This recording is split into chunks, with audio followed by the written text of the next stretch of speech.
وہ یہ کہنے لگے، معراج کے سلسلے میں ایک چینل پر گفتگو کافی چینلز پر پچھلے دنوں میں ہوتی رہی، تو وہ یہ کہہ رہے تھے کہ چونکہ مرزا صاحب نے اپنے دعوے کو سچ ثابت کرنے کے لیے حضرت عیسیٰ علیہ السلام کے رفع کو روحانی قرار دیا، تو اس لیے ان کو کہنا پڑا کہ اس لیے رفع روحانی تھا کیونکہ جسمانی رفع ممکن نہیں ہے۔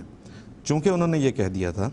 تو اس وجہ سے انہیں اس مجبوری کی بنا پر رسول کریم صلی اللہ علیہ وسلم کے معراج کو بھی جسمانی کی بجائے روحانی اور عالم خواب کی ایک کیفیت قرار دینا پڑا۔ تو آپ کچھ فرمائیے۔ بات یہ ہے کہ حضرت مسیح موعود علیہ السلام نے رفع عیسیٰ یا معراج نبی صلی اللہ علیہ وسلم کو اپنے دعویٰ کے ثبوت کے لیے روحانی قرار نہیں دیا، بلکہ ان لوگوں نے حضرت عیسیٰ علیہ السلام کے رفع کو مادی قرار دینے کے لیے، ظاہری جسم کے ساتھ قرار دینے کے لیے معراج نبی کو مادی قرار دیا ہے۔ اور مادی طور پہ کسی انسان کا آسمان پہ جانا عیسائی نظریہ ہے، اسلامی نظریہ نہیں ہے۔ عیسائی سمجھتے ہیں کہ خدا کہیں آسمان پہ بیٹھا ہوا ہے اور حضرت عیسیٰ علیہ السلام اس کے دانے ہاتھ جا کے بیٹھے ہوئے ہیں۔ اسلامی نظریہ تو یہ ہے کہ وَهُوَ اللَّهُ فِي السَّمَاوَاتِ وَالْأَرْضِ، اللہ تعالیٰ زمین میں بھی ہے، آسمان میں بھی ہے۔ وَهُوَ مَعَكُمْ أَيْنَمَا كُنْتُمْ، جہاں کہیں بھی تم ہو اللہ تعالیٰ تمہارے ساتھ ہے۔ اللہ تعالیٰ فرماتا ہے نحن اقرب الیہ من حبل الورید، ہم تو انسان کی رگ جان سے بھی زیادہ اس کے قریب ہیں۔ یہ اسلامی نظریہ ہے۔ اسلام اللہ تعالیٰ کو محدود کسی جگہ زمان یا مکان میں محدود قرار نہیں دیتا، بلکہ یہ عیسائی قرار دیتے ہیں۔ اور محدود چیز، یہ خود مولوی پڑھاتے رہتے ہیں کہ محدود چیز خدا نہیں ہو سکتی، منطق کی یہ اصطلاح دے کے لوگوں کو پڑھاتے رہتے ہیں، لیکن جب ہمارے باری آتی ہے اس وقت ڈنڈی مار دیتے ہیں، جیسے میں نے پہلے کہا۔ اور دوسری بات یہ کہ قرآن شریف میں کسی بشر کا آسمان پہ جانا قطعی طور پہ قرآن شریف میں اللہ تعالیٰ نے ناممکن قرار دیا ہے، محال قرار دیا ہے۔ خود نبی کریم صلی اللہ علیہ وسلم کو اسی صورت اسراء میں، جس میں نبی کریم صلی اللہ علیہ وسلم کے اسراء کا ذکر ہے، 39 آیت میں یہ ذکر ہے کہ کفار نے نبی کریم صلی اللہ علیہ وسلم سے مطالبہ کیا کہ تم آسمان پہ جاؤ ہمارے سامنے اور پھر کتاب لے کے آؤ، پھر ہم تمہیں مانیں گے۔ اللہ تعالیٰ نے فرمایا ان کو کہہ دے سبحان ربی حل کنت الا بشر رسولہ، میرا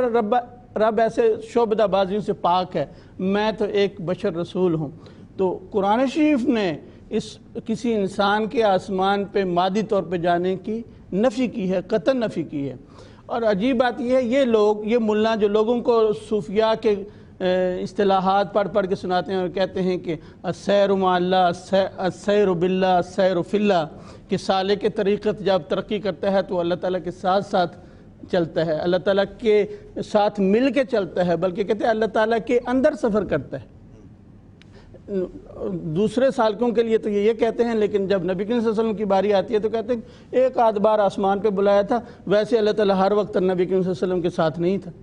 تو یہ تو ان کا حال ہے، ان کے یہ مادی نظریے جو ہیں نبی کریم صلی اللہ علیہ وسلم کی کتنی توہین کرتے ہیں۔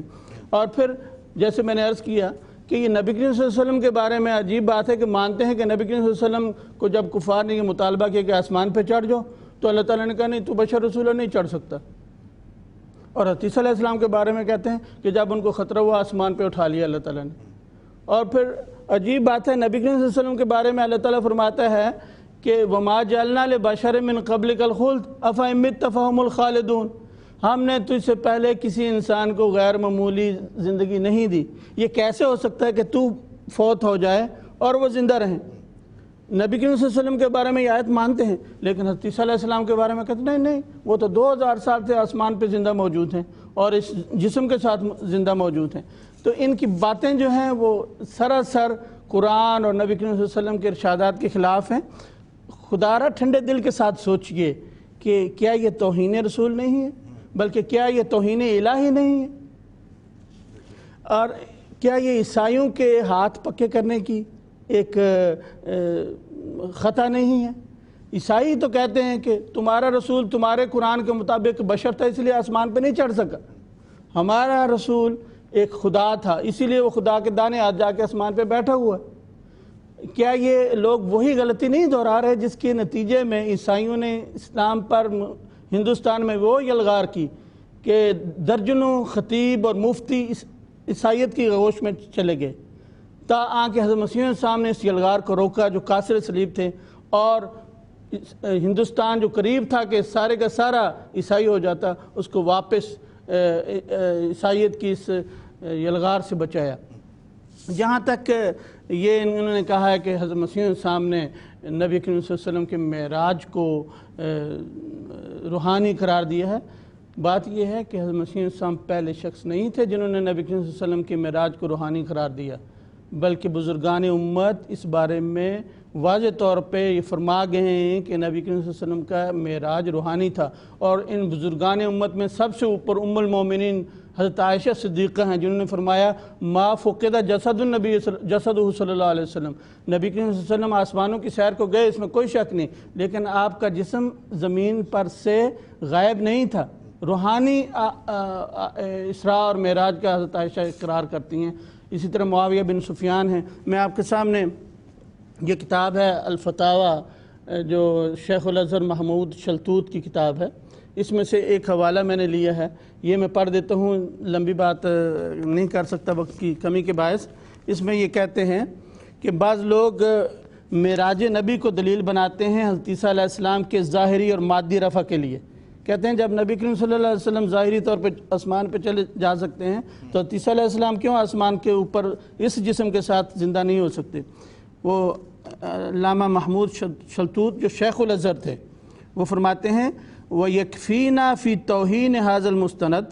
مَا قَرَّرَهُ كَثِيرٌ مِّن شُرَّاحِ الْحَدِيثِ فِي شَانِ الْمِعْرَاجِ وَفِي شَانِ اجتماع محمد صلی اللہ علیہ وسلم بالانبیاء وَأَنَّهُ كَانَ اجتماعاً روحياً لا جسمانياً انظر فتح الباری وزاد المعاد وغیرہما۔ اس کا ترجمہ میں کر دیتا ہوں۔ وہ کہتے ہیں کہ جو لوگ نبی کریم صلی اللہ علیہ وسلم کے معراج کی حدیث سے یہ دلیل پکڑتے ہیں کہ اگر نبی کریم صلی اللہ علیہ وسلم مادی طور پہ آسمان پہ جا سکتے ہیں تو حضرت عیسیٰ علیہ السلام کیوں نہ مانا جائے کہ وہ آسمان پہ زندہ موجود ہیں۔ وہ کہتے ہیں ہمارے نزدیک واقعہ معراج سے ان کے استدلال کی کمزوری ظاہر کرنے کے لیے یہی کافی ہے کہ اکثر شارحین حدیث نے حضرت صلی اللہ علیہ وسلم کے معراج اور آپ کی نبیوں سے ملاقات کو صرف روحانی قرار دیا ہے اور جسمانی معراج اور جسمانی ملاقات کی نفی کی ہے، یعنی انبیاء کے ساتھ جسمانی طور پہ ملاقات کی۔ ملاحظہ ہو فتح الباری جو بخاری کی شرح ہے اور زاد المعاد، اور میں اس فتح الباری میں جا کے دیکھا ہے، وہاں پہ صرف عائشہ کا قول نہیں ہے بلکہ ایک جماعت کا ذکر کرتے ہیں کہ بہت بڑی جماعت ہے جنہوں نے نبی کریم صلی اللہ علیہ وسلم کے معراج کو روحانی قرار دیا ہے۔ تو بات یہ ہے کہ نبی کریم صلی اللہ علیہ وسلم کا معراج دراصل ایک روحانی کشف تھا، جو بہت واضح کشف تھا، جو بیداری اور نیند کے درمیان کی کیفیت کے درمیان تھا، جو اہل اللہ ہمیشہ ایسی کیفیات میں سیریں کرتے ہیں، اور اس میں دراصل اشارہ تھا نبی کریم صلی اللہ علیہ وسلم کے اس مقام قاب قوسین کی طرف جس میں کوئی اور بشر ملائک شریک نہیں ہیں۔ نبی کریم صلی اللہ علیہ وسلم کی عظمتوں کی طرف اشارہ تھا، نبی کریم صلی اللہ علیہ وسلم کی دوسرے انبیاء پر فضیلت کی طرف اشارہ تھا، اس میں نبی کریم صلی اللہ علیہ وسلم کی امت کی دوسری انبیاء کی امتوں پر فضیلت کا اشارہ تھا، اس میں یہ بھی اشارہ تھا کہ دوسرے انبیاء کی امتیں اس زمانے میں جن ممالک میں قابض ہیں وہ ممالک نبی کریم صلی اللہ علیہ وسلم کی امت کے زیر نگران آئیں گے، اور یہی بعد میں ثابت ہوا۔ بالکل، بہت بہت شکریہ امام صاحب، جزاک اللہ۔